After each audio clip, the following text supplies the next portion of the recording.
حضرت ابراہیم علیہ السلام کی عادت یہ تھی کہ مہمان کے بغیر کھانا نہیں کھاتے تھے. اور یہ بات ذہن میں رکھو کہ جو کھانا مہمان کے ساتھ کھایا جاتا ہے اس کا حساب نہیں ہوگا، چاہے وہ پرتکلف ہی کیوں نہ ہو. تو جب بھی بھوک ستاتی تو کسی شخص کو ڈھونڈ کے لے آتے اور اس کے ساتھ دسترخوان پہ بیٹھ کے کھانا کھاتے.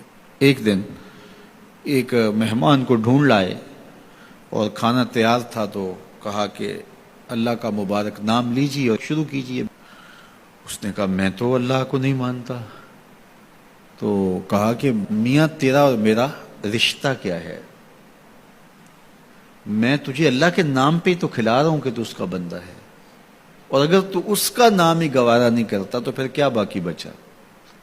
اس نے کہا روٹی کے چند لقموں کے لیے میں اپنے بت سے بے وفائی نہیں کر سکتا. میں بتوں کا پجاری ہوں اور مجھے بھوک بھی لگی ہے، لیکن میں اپنے بتوں سے بے وفائی نہیں کر سکتا.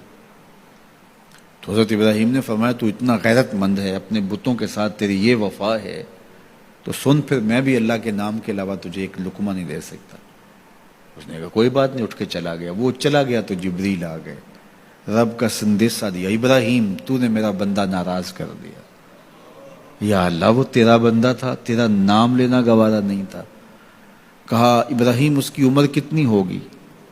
مالک 70-80 کے پیٹے میں ہوگا. تو کہا اتنا عرصہ ہو گیا نا کہ میں اس کو دے رہا ہوں، تم ایک دن نہیں کھلا سکے.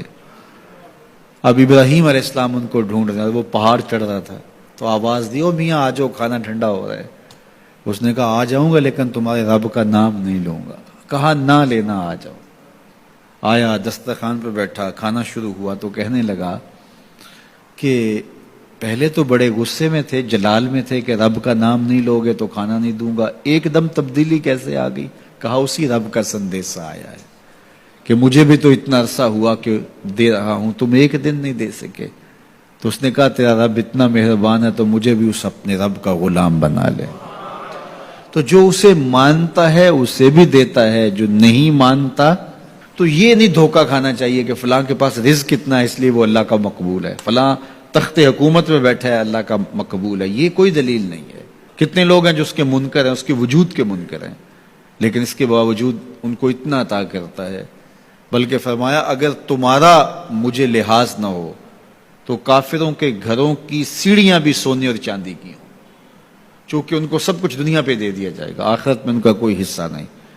لیکن مسلمان کہیں گے ہم تو پھر مار ہی دیے گئے. تو تمہاری دل جوئی مقصود ہے، تمہارا لحاظ ہے، ورنہ ہم ان کو اتنا دیں کہ ان کے گھروں کی سیڑھیاں بھی سونے اور چاندی کی ہوں. یہ فرعون جو تھا جس نے خدائی کا دعویٰ کیا، بلکہ کہا آنا ربکم الاعلی، میں تمہارا بڑا رب ہوں، اور اپنی پرستش کرواتا تھا. ساری زندگی کوئی بیماری تو دور کی بات ہے، اس کے سر میں درد بھی نہیں ہوا تھا. رزق اللہ اسے بھی دیتا ہے جس سے وہ پیار کرتا ہے، اسے بھی دیتا ہے جس سے وہ پیار نہیں کرتا. وہ صرف رب المومنین نہیں ہے، وہ رب العالمین ہے.